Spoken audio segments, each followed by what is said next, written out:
বর্তমানে আমরা স্বামী স্ত্রীতে বেশিরভাগ ঝগড়া, গণ্ডগোল, অশান্তি, অনেক রকমের সমস্যা দেখা দিচ্ছে। কারণ একটাই, যে আমরা এখন স্ত্রীর কাছে অনেক সময় জন্য অনেক বিষয় নিয়ে মাথা নত করে ফেলছি। কি কি কারণ আমি একটা একটা করে আপনাদের গন্তি করে শোনাবো। যদি ওই জায়গায় আপনি না পড়েন তাহলে আপনি আপনার জায়গায় আছেন, ইনশাআল্লাহ কোনো সমস্যা নেই। আর যদি ওই জায়গায় পড়ে যান তাহলে আপনার স্ত্রীও কোনো সময় আপনার উপরে বেড়ে কথা বলবে। তবে মা, হ্যাঁ বোন, আমি আপনাদের অনুরোধ করছি, প্রথমে একটা কথা বলেছি, স্বামী যদি ফেরিয়ালা হয়, স্বামী যদি গরিব হয়, স্বামী যদি রাজমিস্ত্রির জোগাড়ি হয়, স্বামী দেখতে যদি কালা হয়, সেটাই আপনার জীবন সঙ্গী। তাকে মেনে জীবন যাপন করবেন, আল্লাহর জান্নাত পাওয়ার জন্য রাস্তা সহজ। গৌরব করিয়েন না। এই জন্য বলছি, সহিহ বুখারীর হাদিস, আমার শ্রদ্ধাভাজন আব্দুর রাকিব সাহেব এখানে বসে আছেন, আমার বন্ধুবর।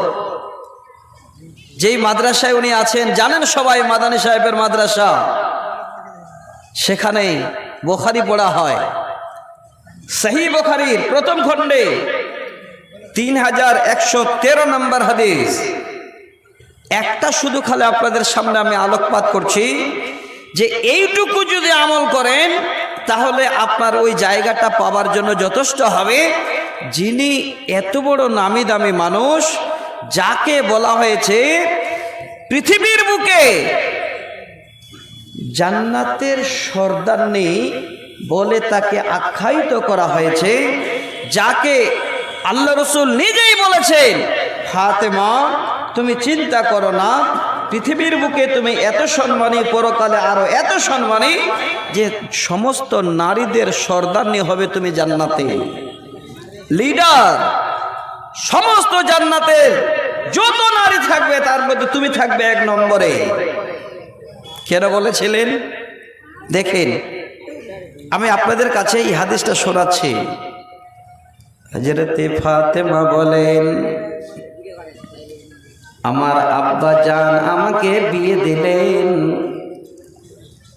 আমার স্বামীর ঘরে গেলাম, আমার স্বামী এত অভাবী ওই মুহূর্তে।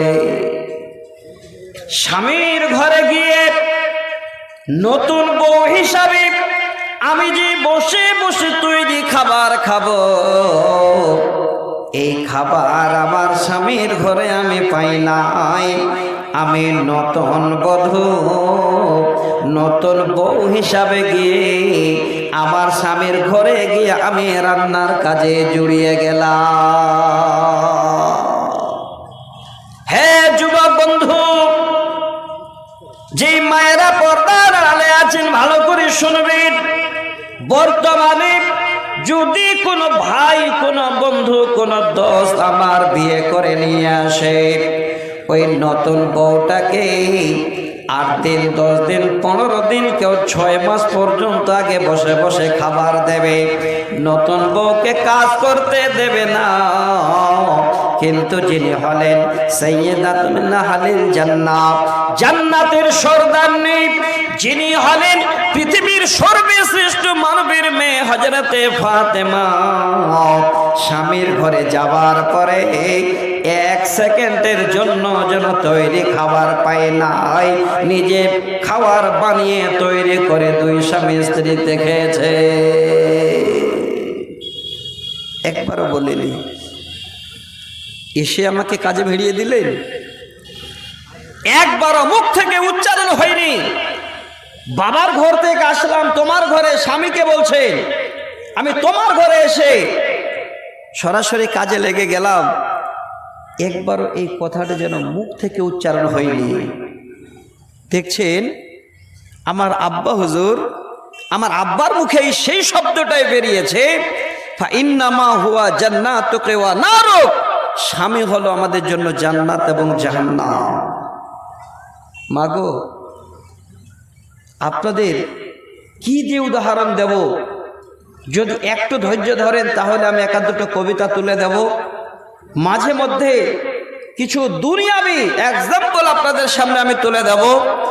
আশা করি আজকে এই সময়টুকু আমরা কাজে লাগাতে পারবো যে আমাদের জীবনটাকে আমরা কি করে কাটাবো।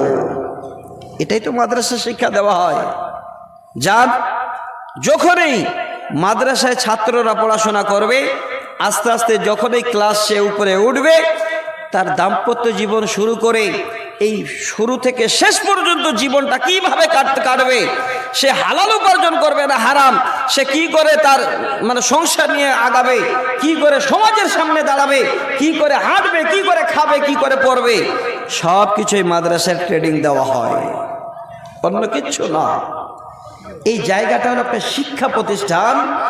পৃথিবীর জীবনে চলতে গিয়ে যা যাবতীয় প্রয়োজন সব শিক্ষা পাওয়া যাবে মাদ্রাসা, স্কুলে, কলেজে।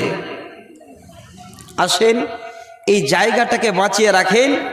যতদিন বেঁচে থাকবেন, বছরে একবার করে না হলো এক রাত্রিতে 8, 10, 12টা আলেমের মুখে এই রকমের দামি দামি কথা শুনতে পাবে। এবার ফাতেমা কি বলছে, স্বামীর ঘরে যখন আমার খাবার নাই, আমি নিজে এবার জাতা পিসাই আর খাবার তৈরি করি। এইভাবে করে আমাদের ঘর যেন আনন্দে যেন মুখে গেছে, আনন্দের ঘর আমাদের জীবন শুরু হয়ে গেছে।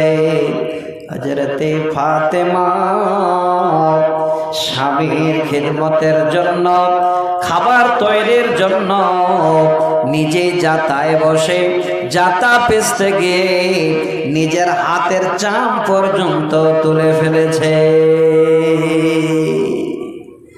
জাতা ধরতে পারে না, জাতা পিসবি ওই মুহূর্তে যেন ভালো করে হাত দিয়ে ধরতে পারে না। স্বামীকে জানায় না, যদি জানায় স্বামী আমার কষ্ট পাবে, হয়তো আমাকে কাজ করতে দেবে না, আমাদের খাবার বিলম্ব হয়ে যাবে। হযরতে ফাতেমা বলেন, একদিন আমি আমার আব্বা জানের কাছে এই আবেদন নিয়ে হাজির হলাম। কিসের আবেদন দেখেন ভালো করে।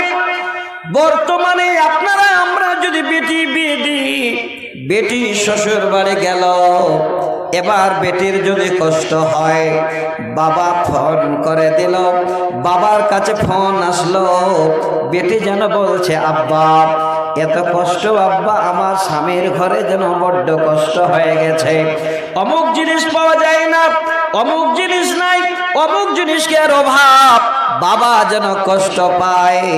এবার দেখবেন অনেক কিছু কিনে নিয়ে গিয়ে এবার বেটির বাড়ি দিয়ে আসে। তিনি আল্লাহর নবী জনাবে মুহাম্মদ রাসূলুল্লাহ সাল্লাল্লাহু আলাইহি ওয়াসাল্লাম, তিনি বেটির বাড়িতে কি দিয়ে আসছেন এটাই হলো শোনার কথা।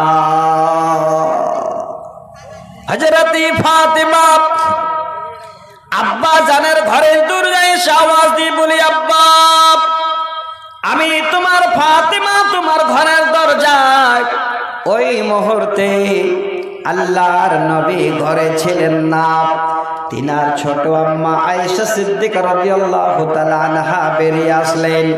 আওয়াজ শুনে বলে, বেটি ফাতেমা চলে আসো মা, তুমি ঘরে আসো, তোমার আব্বা হুজুর ঘরে নাই, কি তোমার প্রয়োজন তুমি বলো, যেটুকু বলার আমি তোমার আব্বার কানে সম্পূর্ণটাই জানিয়ে দেব।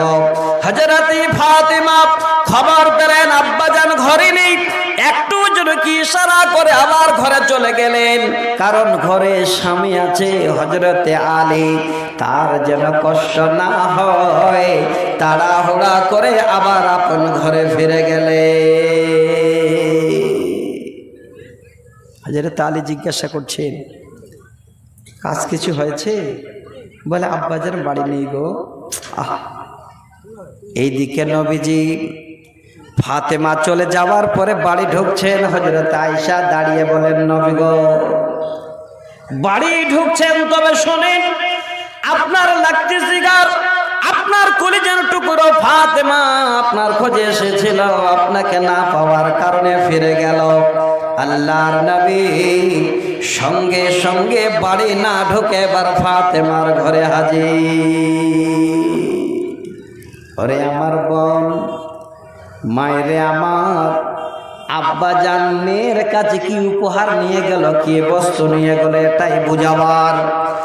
দরজায় গিয়ে আওয়াজ দিয়ে বলে, ফাতেমা, আমি তোমার আব্বা এসে গেছি। হযরত ফাতেমা যেন খুশি হয়ে গেলেন। নবীজি বলেন, আমার জামাই আলী আছে কিনা বলো। বলে, আব্বা ঘরে আপনার জামাই মওজুদ। দুই জামাই মেয়েকে এবার নিয়ে বসলেন। সঙ্গে সঙ্গে মেয়ের কাছে আবেদন করলো, আব্বা। নবীজি বলছেন, হে ফাতেমা, শুনলাম তুমি নাকি আমার কাছে গিয়েছিলে, কি কারণে বেটি বলো? যতক্ষণ না তোমার কথা আমি শুনতে পাই আমার মনের ভিতরে যেন শান্তি আসে না রে বেটি। কেন তুমি আমার কাছে গিয়েছিলে, কি প্রয়োজন বলো?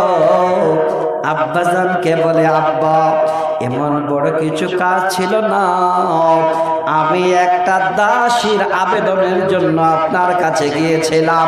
আব্বা, এই যে যাতায় বসে যাতা চালাতে গিয়ে হাতের চামগুলো উঠে যাচ্ছে, তাই জন্য আপনার কাছে গেলাম।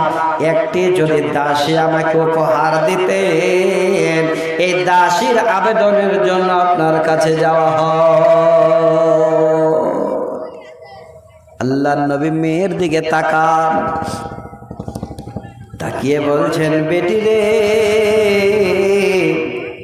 আমি তোমার আব্বা। যদি একটা দাসীর থেকে আরো অতি উত্তম, তার থেকেও বেহতর, তার থেকেও ভালো উপহার তোমাকে তোমার আব্বা দিতে চাই, বলো বেটে, তাতে তুমি রাজি আছো কিনা? ফাতেমা বলেন, আব্বা, এর থেকে আর বড় সুসংবাদ কি হতে পারে? দেখেন আব্বা জান মেয়েকে কি উপহার দিচ্ছেন।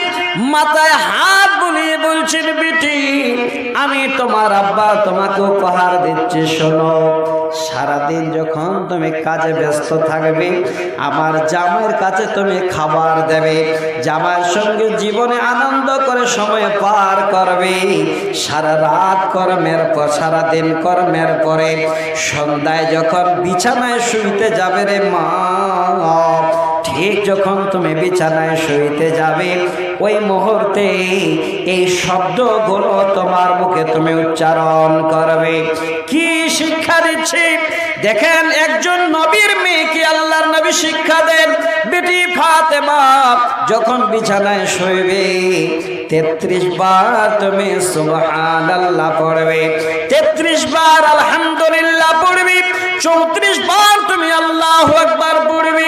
হ্যাঁ বেটি ফাতেমা, যদি তুমি কালমা শব্দগুলো পড়ে শুয়ে যেতে পারো, আল্লাহর কাছে দাসের থেকে অনেক অনেক বেশি যেন মূল্যবান সম্পদ পাবে।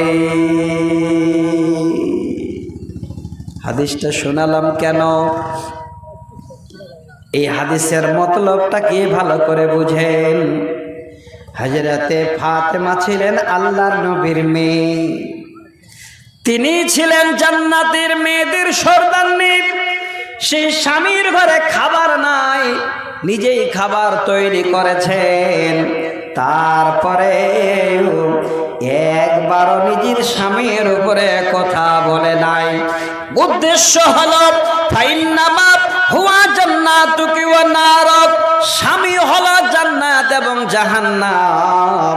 এই কারণে এত বড় সম্মানিতা মা হয়ে স্বামীর উপরে একবারও কোনো রকমের কথা বলে না। বর্তমান একটু কিছু হলে স্বামীকে ধরে আগে স্ত্রী ঝুড়ে দিচ্ছে, অশান্তি সৃষ্টি হয়ে যাচ্ছে। কারণ আছে, অবশ্যই এর মধ্যে কারণ আছে। কারণগুলো জানবেন না, সমাজে চলতে গেলে যেইগুলো প্রয়োজন আমাদের অবশ্যই জানা দরকার। আপনার উপরে কোনো রকমের কথা বলবে না, কোনো আওয়াজ হবে না, যদি আপনি ঠিক মতো চয়েস করতে পারেন যে আমার জীবনের সঙ্গিনী আমি কাকে বানাবো। আর যদি খোঁজ করেন জিন্স প্যান্টওয়ালি তোর হাতে মোবাইল, তাহলে আপনাকে এমন বানাবে, এমন করবে যে দেখবেন যে আপনার লাইফটাকে বরবাদ, হয়তো ঘর ছেড়ে আপনাকে বিদেশে সময় কাটাতে হবে। আসেন, আদর্শ নারী, আদর্শ মহিলা, আদর্শ বিবি কেমন করে পাওয়া যায়? আর একটা বুখারীর হাদিস শোনাচ্ছি আপনাদের। কত বড় আদর্শ ওনাদের, পৃথিবীর বুকে ওনারা রেখে গেছেন। সেই আদর্শের মতো আদর্শ যদি বান কোনো নারী হয়, তাহলে জীবন আপনারও যেন কল্যাণ, আপনার বিবির জন্য যেন পরকাল মঙ্গল। সহিহ বুখারীর আবার প্রথম খণ্ডে 2452 নম্বর হাদিস, যার মধ্যে একদম কোনো কিলোকাল নাই, বুখারী মুসলিমের হাদিস। হাদিসটা ছোট করে আমি আপনাদের কাছে আর একটু ইঙ্গিত করছি। আমার ভাই